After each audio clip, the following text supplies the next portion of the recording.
한국에서 이주노동자 지원단체를 운영하고 있습니다. 제가 하고 있는 일은 이주민들을 대상으로 쉼터를 운영하기도 하고 한국어 교육을 하기도 하고 무료 진료 사업을 하기도 하고 기본적으로는 평일에는 상담을 진행하면서 이주 노동자들이 국내에서 겪는 문제들을 해결하고 지원하는 역할들을 하고 있습니다. 일요일 같은 경우에 저희 쉼터에서 한국어 수업을 하는데요. 보통 제가 이주 노동자들과 생활할 때는 외국 옷을 입고 또 외국어로 이야기합니다. 그때 저희 쉼터를 방문하는 사람들이 있으면 제가 한국어로 이야기할 거 아니에요? 안녕하세요, 어서 오세요, 어떻게 오셨어요? 그러면 이 한국인들 중에 가끔씩 저를 모르는 분들은 어머, 한국어 진짜 잘하시네요, 이렇게 이야기해요. 그럼 제가 한국인이라는 사실을 말하는 게 좀 뻘쭘하니까 농담 삼아 예, 한국에 온 지 꽤 됐습니다. 30년쯤 됐습니다. 하고 농담하곤 합니다. 사실 저는 그 30여 년 전에 1990년대 초중반에 해외에서 한 4년 정도 살았습니다. 2년 동안은 인도네시아에서 코이카 해외 봉사단원으로 살았고요. 2년 동안은 필리핀에 있는 국제학교에서 미국인들이 재운 학교에서 공부를 했었습니다. 근데 제가 이 당시만 해도 해외에서 한국으로 연락을 할 때는 뭐 전화하기가 굉장히 어려웠습니다. 그 핸드폰이 상용화되지 않았고 그 다음에 인터넷도 안 될 때였기 때문에 그래서 전화나 편지를, 손편지를 통해서 소식을 전하곤 했는데요. 매번 한국에 있는 부모님과 친지들에게 전화를 하면 첫 소리가 뭔지 아십니까? 아이고, 더운데 고생이 많어. 더운데 고생이 많지 그래요. 그런 인사를 들을 때마다 제가 답을 이렇게 해야죠. 아니, 여기 살만해요. 안 더워요. 제가 사는 데는 지대가 높아서 시원합니다. 사람들은 그 사실을 그저 걱정하지 말라고 하는 인사 정도로 생각하고 건성으로 들어요. 여름인데도 저희는 사실 안 더웠거든요. 그래서 한 일주일 지나서 다시 전화합니다. 아이고, 더운데 고생 많지. 한국 이렇게 더운데 거기 얼마나 덥겠어. 아니, 안 덥다니까요. 그래서 제가 과학으로 설명을 해요. 제가 인도네시아 같은 경우에는 해발 3,000m 산 중턱, 그 활화산 중턱에 살았습니다. 해발 1,000m 정도 되는 휴양지였는데 1년 내내 커피와 뭐 국화꽃이 볼 수 있는 그런 곳이었어요. 이게 과학적으로 놓고 보면 해발 100m 올라갈 때마다 0.6도가 낮아지잖아요. 제가 살던 지역이 그래서 낮 기온은 연평균으로 24도에서 25도. 그 다음에 저녁 기온은 17, 18도밖에 안 됐어요. 사실 추워요. 그 얘기를 해도 그 다음 주에 되면 아이고 더운데 고생이 많지. 필리핀도 마찬가지예요. 해발 한 400m 정도 되는 야자수 플랜테이션에서 살았거든요. 그 학교가 그 안에 있었습니다. 시원합니다. 모기도 없어요. 모기도 더워서요. 피서 갔어요. 그럼 아이고 진짜 덥은가 봐. 안 믿어요. 왜 그럴까요? 그분들은 동남아 하면 더운 나라, 모기 많은 나라 갖고 있는 선입견이 있는 거죠. 그래서 제가 아무리 제가 살고 있는 곳이 시원하다 해도 동남아는 다 더워야 해라고 단정 짓고 그렇게 묻는 겁니다. 이것을 우리는 일반화의 오류라고 합니다. 그런데요, 30년이 지난 지금 제가 이주인권 현장에서 일하면서 만나는 정책 위반자들, 공무원들이죠. 법을 만드시는 분들, 이런 분들이요, 대체적으로 일반화의 오류 속에서 정책을 위반하고 집행하고 법을 만들고 그렇습니다. 이분들이 가끔씩 저희 보고 현장 이야기 좀 듣고 싶습니다. 간담회 하시죠. 집담회 하시죠. 뭐 토론회 하시죠. 갑니다. 국회에 가고 정부 청사에 가서 이야기합니다.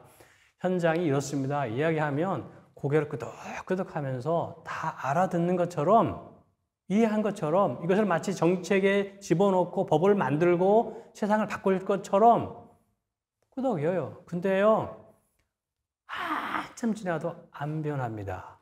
안 변할 뿐만 아니라 뭔가 내놨는데 정책이 나왔다고 보면 뭔가 좀 이상해요. 현장 목소리가 전혀 반영되지 않았어요. 왜 그럴까요? 그분들은 자신들이 갖고 있던 정보, 자료, 기본 관념에 근거해서 정책을 만들고 법을 만드는 거예요. 현장 목소리는 그저 참고 자료였다고만 생각하는 거예요. 실패하잖아요? 몇 번 반복되잖아요? 그때서야 책상머리 한켠에 밀어놨던 정책을 끄집어 보는 겁니다. 현장에서 어떤 소리가 들렸지? 다시 불러요. 시행착오를 겪고 나서야 겨우 이거 이렇게 하는 게 맞을까요? 의심을 하면서 조금 바꿔요. 조금. 제가 이 이야기를 왜 하냐 하면 시민운동하는 입장에서 정책을 위반하시는 분들이나 법을 만드는 분들이 쉽게 안 움직여도 꾸준히 이야기하거든요. 우리 사회의 변화는 누군가의 꾸준한 외침, 요구에 의해서 조금씩 변합니다. 혁명적으로 세상이 뒤집어지듯이 바뀌는 게 아니란 말이죠. 그런 면에서 오늘 우리가 이주 노동자의 건강권과 사회 시스템의 이해라는 제목으로 제가 이야기를 할 건데 여러분들이 의료 현장에서 경험한 이야기들을 세상에 자꾸 이야기해야 돼요.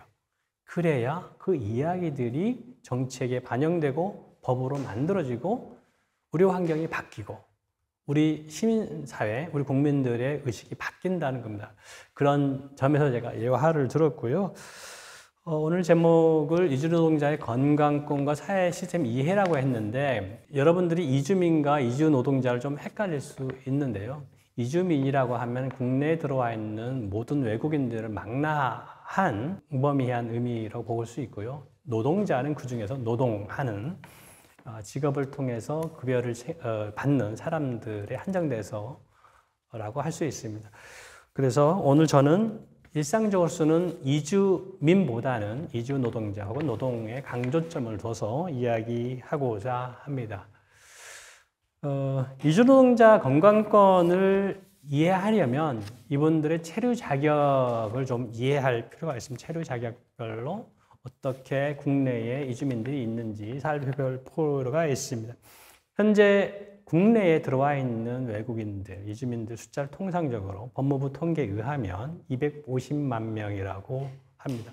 코로나 전에 이미 250만 명이었어요. 그런데 코로나가 되면서 갑자기 사람들이 쭉 빠져나가서 한 190만 명 정도 됐다가 다시 회복되면서 250만 명이거든요. 이 말은 뭐냐면 한국 사회의 이주민들의 증가 속도가 점점 더 빨라질 것이다. 현재 250만 명이면 국내 전체 인구의 4.98%입니다. 5%에 육박하죠. 국제사회는 5%의 이주민이 거하는 사회를 다문화 사회 혹은 이주 사회라고 이야기합니다.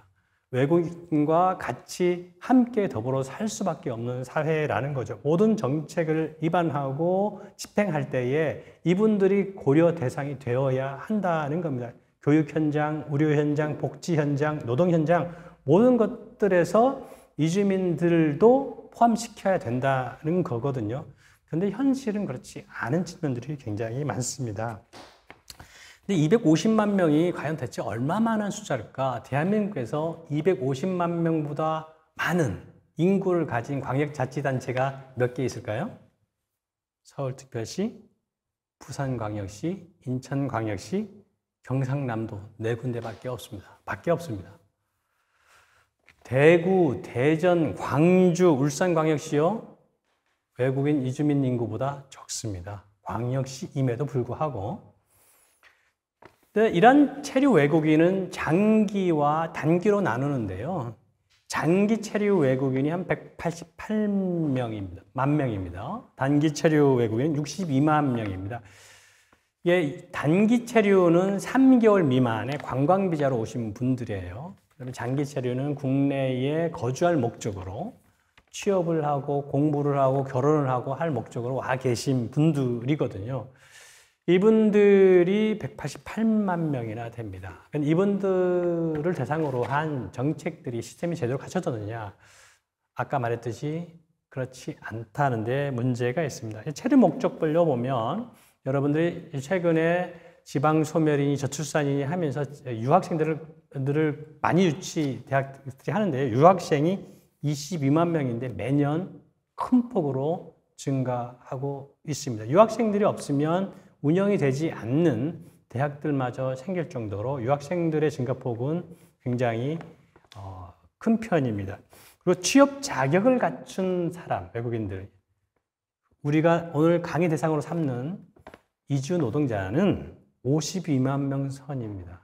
전체 숫자에 비해 굉장히 작아 보이죠. 그러나 이 52만 명이라고 한 통계에는 허점이 있습니다. 통계에 잡히지 않는 사람들이 있습니다. 그건 나중에 이야기하고요. 그 다음에 전문 인력이 7만 2천 명 정도 됩니다. 무슨 말이냐면 한국 사회에 와 있는 외국인들은 전문 직종보다는 단순 기능 인력, 비전문 취업자로 와 있는 사람들이 6배 이상 됩니다. 한국 사회에서 우리가 흔히 이주 노동자라고 이야기할 때 이분들을 이야기하는 거예요. 근데 아까 통계에 잡히지 않는 숫자가 있다고 했죠. 취업 신고를 하지 않고 일하는 사람들이 훨씬 더 많다는 겁니다. 결혼, 이주민 가족으로 왔거나 또 유학생으로 왔거나 또 미등록으로 있거나 체류 자격이 없으면서 일하는 사람, 이 사람들까지 다 하면 실질적으로 국내 노동시장에서 일하는 이주 노동자는 200만 명 가깝다고 볼 수 있습니다. 굉장한 숫자입니다. 그다음에 결혼 이민자가 한 17만 명, 또 영주 자격이 18만 명 정도 되는데 이렇게 다양한 체류 자격으로 한국 사회에 와 있는 모든 사람들이 어쩌면 모든 영역에서 노동과 관계를 맺고 살아갑니다. 노동자로 살아간다는 말이죠. 그럼 이분들이 노동자로서의 권리를 제대로 보장받고 있고 노동자로서의 어떤 건강권들이 시스템화되어 있느냐? 그렇지 않다는 데 문제가 있습니다. 그거 한번 보도록 하겠습니다. 아까 얘기했듯이 비전문 취업을 흔히 고용허가제, 인하인 노동자라고 합니다. 올해에 국내에 배정된 비전문 취업자, 고용허가제 노동자는 16만 5천 명 정도인데요. 이 고용허가제는 국가와 국가 간의 MOU를 통해서 양해각서를 통해서 전 세계 한 17개국으로부터 도입이 되고 있습니다. 작년까지 16개국이었는데 원래 한 개 국가가 늘어서 17개국입니다. 이분들은 기본적으로는 국가와 국가 간의 사업을 하기 때문에 건강보험, 자동가입, 의무가입 대상입니다. 그래서 이분들은 건강권에 큰 문제가 없겠네라고 생각할 수 있어요. 그런데 이분들이 일하는 사업 현장이 과연 그러냐? 그렇지 않다는 데 문제가 있습니다. 아파도 말하기 어려운 환경에 처할 때가 굉장히 많습니다. 그래서 저희 같은 시민단체들이 무료 진료소를 운영하고 또 무료 진료 사업을 하는데 매주 이주 노동자들이 몰려옵니다. 왜 그럴까요?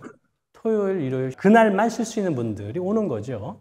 그래서 이주 노동자들을 고용하고 있는 고용주들 입장은 이런 겁니다.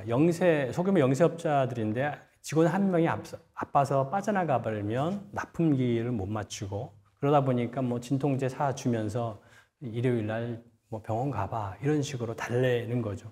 그러다 보면 이런 것들이 반복되다 보면 노동자들이 어떻게 되겠습니까? 아프면 참지. 아프면 쉬지가 아니라 아프면 참지가 되는 거예요.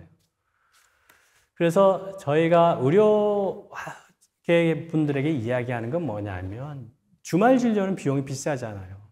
그렇지 않아도 말도 서툴고 또 악화된 상황에서 병원에 오는데 주말 진료 비용도 비싸고 이런 분들을 우리가 건강하게 보듬으려면 농어촌 지역 같은 경우에는 순회 진료가 필요하다. 순회 진료를 통해서 의료 접근성을 향상시키고 또 고용주들을 대상으로 해서는 아플 때는 병원 가도록 적극적으로 병의원으로 갈 수 있도록 협조를 구하는 어떤 인식 개선 사업들이 필요합니다. 근데 이주 노동자들이요. 아까 이야기했듯이 아파도 참아요. 큰 병 걸리면 이주 노동자들이 갖고 있는 질병 중에 저희가 무료 진료하면서 통계를 내보면 가장 많은 병이 뭔지 압니까? 속병입니다. 속병, 순환계. 속병, 피부병, 치과에 필요한 부분들입니다. 근데 제가 이야기할 때 순회 이동 진료가 필요하다고 그러지 않습니까? 노동자들에게 순회 이동 진료가 왜 필요할까요?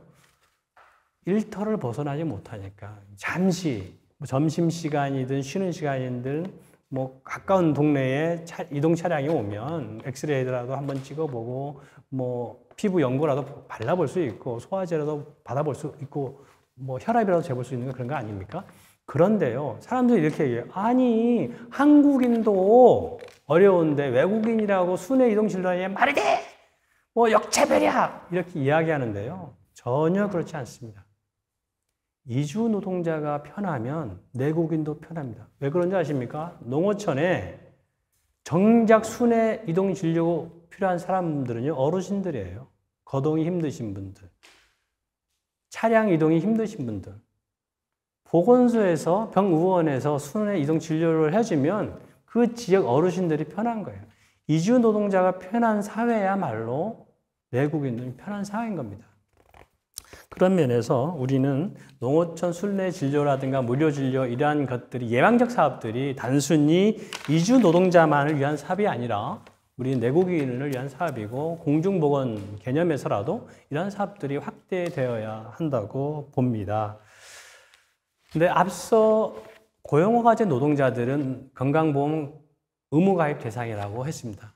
뭐 건강관에 큰 문제가 없을 수도 있다고 했습니다. 현실적으로 그렇지 않지만. 그런데 가장 취약한 사람들은 미등록 이주 노동자입니다. 24년 10월 현재 대한민국에 한 43만 명 정도의 미등록 이주 노동자가 있습니다.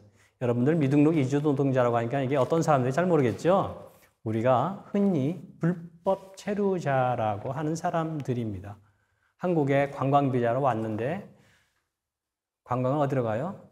농장으로 가고 공장으로 가신 분들, 3개월만 있으라 그랬는데 4개월 되고 5개월 되고 3년 되고 이런 분들, 혹은 다른 비자로 왔는데 유학생으로 왔는데 공장으로 가시고 농장으로 가신 분들, 이런 분들이 43만 명 정도 됩니다.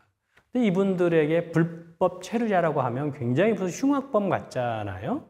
실질적으로는 체류 기간을 넘긴 행정범입니다. 그래서 국제사회는 유엔과 같은 국제기구에서는 불법 체류자라는 용어를 쓰지 않습니다. 왜냐하면 이게 차별과 혐오를 낳는 불이익을 가져다 줄 수 있는 용어라고 보기 때문에 불법 체류자라는 말을 쓰지 말고 미등록 이주 노동자라고 하자라고 국제 조약들이 규정하고 있습니다. 저희도 그래서 미등록 이주 노동자라고 하는데 43만 명 정도면 어느 정도 될까요? 제가 세종특별시 인구 살펴봤어요. 27만인가 되더라고요. 구미, 원주, 양산, 진주, 춘천, 순천, 익산, 군산, 여수, 경주, 거제, 강릉, 충주, 목포 다 40만이 안 됩니다. 그러니까 43만이면 대한민국에 도청 소재지가 있는 도시 어떤 곳 같은 경우에는 보다 더 많은 사람들, 이 사람들이 왜 한국에 있을까요? 그분들의 필요에 의해서 있는 것이기도 하지만 우리 사회의 필요에 의해서 있는 것입니다. 수요와 공급이 맞아떨어지기 때문에 이분들이 이곳에 있는 거거든요. 그런데 이분들이 건강보험 가입 대상자가 아니죠. 가입을 할 수 없죠. 그래서 그 의료 접근성이 굉장히 제한되어 있습니다. 아파도 병원 가기가 어렵죠. 그러다 보니까 이분들에 대한 그 지원들은 어디서 합니까? 민간 의료 단체에서 합니다. 저희 같은 시민단체에서 뭐 위프렌즈나 희년선교회 같은 단체에서 민간 보험을 운영합니다. 근데 많이 가입하지는 않죠. 저희 같은 데 들어온 사람들이 뭐 전체 미등록자의 10%도 안 될 겁니다. 근데 이런 분들이 공중보건에서 배제되면 어떤 일이 있을까요? 독감이 돌고 코로나가 돌 때 이분들에게 백신을 안 줬어요. 그러면 구멍이 생기는 거잖아요. 공중보건인데. 그런 면에서 이분들을 공중보건에서 배제하면 우리 사회에 실질적인 손해가 됩니다. 그래서 저희가 이분들 미등록자라 할지라도 건강권만큼은 인권적인 측면에서 또 국내의 공중보건적 측면에서 보장해주자라고 늘 주장해 왔었습니다. 근데 이분들이 최근에 올해 들어서 더 어려움을 겪는 일들이 있습니다. 왜냐하면 5월 20일부터 병의원에서 진료를 받을 때 본인 신분증 확인이 의무화되었습니다. 이게 건강보험 적용을 받는지 안 받는지를 명확하게 확인하기 위해서 취한 조치인데, 저는 이게 적절한 조치라고 봅니다. 다만 이게 건강보험 가입 여부만을 확인하려 하는 것인데도 불구하고 자신의 신원을 확인하려 들 때 미등록자들은 불안감을 느껴요. 혹시 누가 나를 신고하지 않을까? 출입국에 나를 신고하려고, 경찰에 신고하려고 나에게 이렇게 요구하는 것이 아닐까? 라는 불안감을 갖습니다. 실질적으로 저희가 상담을 해보니까 그런 일들이 일어나요. 병원에 갔는데 신분증 내주세요. 그러면 여권이 있음에도 불구하고 내지 못하고 휙 가버려요. 돌아와요. 그래서 혹시 여러분들이 병의원에서 근무하게 될 때에 신분증을 달라고 할 때 여권을 내는 사람이 있으면, 외국인 등록증이 아니라 여권을 내는 사람이 있으면 이분은 미등록 체류자겠거니 생각하시면 좋습니다. 그래서 이렇게 신분증을 확인하는 이유가 신고 목적이 아니라 건강보험급여 적용 여부를 확인하는 거라고 잘 설명해 주셨으면 좋겠습니다. 예. 그 다음에 건강권 측면을 놓고 보면 그냥 취약한 집단이 또 체류자격을 갖고 있는 분들이 있습니다. 계절 노동자입니다. 계절 노동자들은 농업이 계절적 산업 아닙니까? 그래서 아주 바쁜 시기에 농번기 이럴 때에 집중적으로 일손이 필요할 때 데려오는 노동자들을 계절 노동자라고 합니다. 체류 기간은 한 5개월로 들어오는데 농장주나 어가의 사정에 의해서 3개월 연장 가능한 비자입니다. 근데 문제는 뭐냐면 한국의 건강보험은 외국인들은 국내에 6개월 이상 체류할 때만 보험 같은 경우에 의무가입자예요. 그러니까 들어온 사람들이, 계절 노동자로 들어온 사람들은 어떤 보험에 가입 가능합니까? 지역 가입자로 밖에 가입할 수 없어요. 근데 지역 가입자로 가입하다 보면 이분들에게 경제적 부담이 굉장히 큽니다. 그나마 가입한 농가도 많지 않아요. 농업에는 한 36%, 어업은 한 25.8% 정도밖에 가입하지 않습니다. 그런 면에서 이 계절 노동자들에 대한 지역 의료기관의 협력이 필요한데요. 이 계절 노동자들이 처한 상황은 사실 상상을 초월할 정도로 열악합니다. 제가 2022년부터 계절 노동자 실태 조사를 국내외에서 꾸준히 해왔는데요. 거의 인신매매 피해자라고 할 수 있는 사람들도 많습니다. 저희 쉼터에서 계절 노동자 실태 조사를 통해서 인신매매 피해 확인서를 여성가족부로부터 받은 피해자가 지금까지 4명이 있었고, 현재 사건이 진행되는 사람이 또 4건이 있습니다. 왜 그러냐 하면 계절 노동자들 단기로 오기 때문에 오래 머물고 싶은 유혹이 있을 거 아닙니까? 그러니까 그래서 미등록자가 되는 것을 방지하기 위해서 출국할 때 브로커들이 이분들에 대해서 담보를 설정하고 보증인을 세워놔요. 그리고 나서는 내가 당신들을 한국에 있어 일하게 해줬으니 돈 내 라고 해서 중간 착취를 합니다. 브로커마다 다르긴 한데 저희가 살펴본 바에 의하면 보통 90에서 110만 원 달달이, 제가 살고 있는 데 가까운 데에서는 75만 원 정도씩 달달이 공제를 하고 있더라고요. 그래서 저희가 이주 노동자의 취약한 지위를 이용해서 이동을 통제하고 임금을 착취하는 행위를 인신매매라고 국제법이 이야기하거든요. 그래서 인신매매 피해 신고를 하고 현재 조사 중이고 있습니다. 이분들에 대해서 건강보험 가입 대상이 아니기 때문에 병의원에서 역시 순회 이동 진료라든가 이런 의료적인 서비스 지원들이 필요한 부분이 있고, 지역사회에서 관심을 갖고 살펴볼 필요가 있습니다. 이런 것들을 보면 어떻습니까? 이주 노동자들이 제도적으로 보장되어 있는 사람이 있고 또 그렇지 않은 사람들이 있는데, 제도적으로 보장된 사람들마저도 보험료가 체납되는 경우들이 있어요. 고용주가 안 내요. 그 경우가 한 24% 가까이 정도 됩니다. 그런데 이주 노동자들 정작 자신들의 보험료가 체납되는지 몰라요. 정보가 부족하기 때문이죠. 언어가 문제가 있게 되죠. 언어 장벽으로 인한 소통의 문제, 여러분들은 아마 병의원에서 경험할 수밖에 없는데요. 이런 문제들을 어떻게 해결해야 될까? 한번 예를 들어 보겠습니다. 저희가 얼마 전에 저희 쉼터에 방문한 사람이 아팠는데 보통은 저희가 동행해 줍니다. 그런데 굉장히 급한 일이 상담을 진행하고 있어서 병원이 가깝기 때문에 병원에 연락을 해서 어떠한 이유로 이 사람 보내니까 좀 살펴봐 주십시오라고 보냈어요.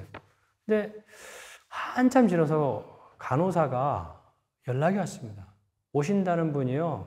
오긴 왔는데 엑스레이 찍고 오면 오후에 설명 들을 수 있고 뭐 이렇게 의료진 연결시켜 드리려고 했는데 사라졌습니다. 라는 거예요. 그래서 미등록 이주 노동자 그 환자에게 연락해 봤더니 그러는 거예요. 기다리라고 해서요. 출입국에 신고하는 줄 알고 와버렸어요. 이분들이 그 사이에서 뭘로 소통했겠습니까? 앱을 통해서 소통했을 거 아니에요. 기다려. 그것만 알고 있는 거예요. 왜 기다리려고 하는지에 대해서 앱으로 가지고 설명이 안 되니까 한계가 있으니까 이런 문제가 생겼던 거죠. 이만큼 현장에서는 의사소통상의 문제가 발생할 수 있습니다. 근데 이것을 저희 같은 경우에는 미등록 이주 노동자들이나 뭐 체류 자격이 있든 없든 늘 가르치는 게 출입국 통보 의무 면제 제도예요. 학교나 병원 등은 기본권 관련해서 출입국에 미등록자라고 해도 신고하지 않도록 면제하도록 법으로 규정하고 있습니다. 왜냐하면 이분들의 인권을 보장하고 공중보건과 사회 안전을 위해서요. 법에 이렇게 되어 있습니다. 출입국을 보면 학교에서 외국인 학생을 상대하는 선생님이나 보건의료기관에서 환자의 신상 정보를 담당하는 사람들은 내 앞에 서 있는 사람이 체류자격이 없다 할지라도 출입국에 신고하면 안 된다고 나와 있습니다. 이 쉬운 말로 하면 병원에서는 외국인 환자의 체류 자격에 대해서 따지도 묻지도 말라는 거예요. 근데 가끔씩은요, 외국인들이 여권만 갖고 가면 외국인들 어디 있어? 라고 하면서 굉장히 고압적으로 나오는 경우를 제가 본 적이 있습니다. 이러한 일들은 좀 지양됐으면 좋겠다 싶습니다.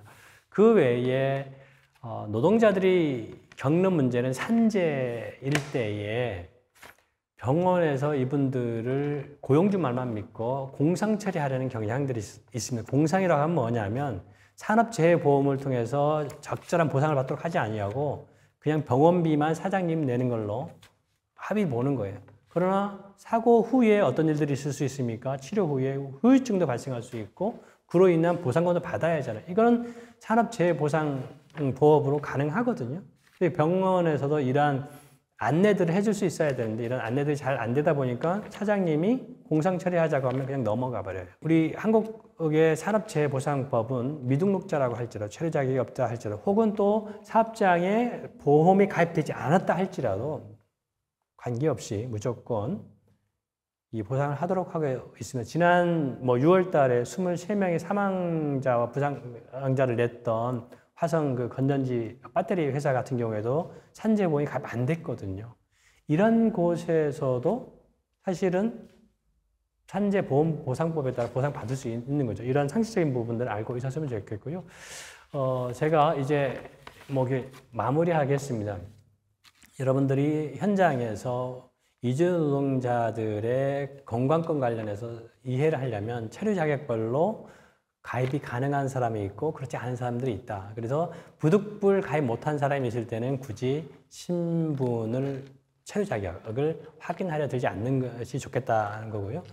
각 지역마다 지역 특성을 고려한 의료 서비스 개선에 여러분들이 목소리를 좀 냈으면 좋겠습니다. 그리고 언어와 문화적인 이해도 동반돼야 되고 산업안전교육 및 산재인식 개선도 필요합니다. 그리고 무엇보다 지방자치단체 차원의 건강보험 지원 방안이 모색돼야 되는데 이런 것들은 의료기관에 자꾸서 목소리를 내주어야 됩니다. 이러한 것들을 통해서 사회의 인식 개선이 이루어질 때에 정책이 바뀌고 법이 바뀌고 하면서 시스템이 바뀌고 사회가 변화될 수 있을 겁니다.